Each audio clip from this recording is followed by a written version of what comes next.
হাইলাকান্দি জেলা কংগ্রেসের ব্যবস্থাপনায় এবং আজকে আমরা একটা টিম বাইরে হয়েছি। আসাম প্রদেশ কংগ্রেস কমিটির সভাপতি সম্মানীয় গৌরব গগৈ মহাশয়ের নেতৃত্বে আজকে আমরা প্রচেষ্টা চালিয়ে যাচ্ছি।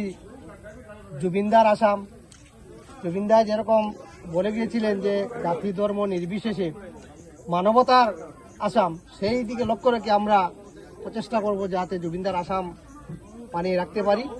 এই উদ্দেশ্য নিয়ে আজকে আমরা হাইলাকান্দি জেলার প্রায় এখন পর্যন্ত 18 থেকে 20টা পূজা মণ্ডপে আমরা সামান্যতম বস্ত্র দান করেছি কমিটির হাতে। কমিটি তার নিজের এলাকার মানুষকে, গরিব মানুষকে দেখে বিতরণ করবেন।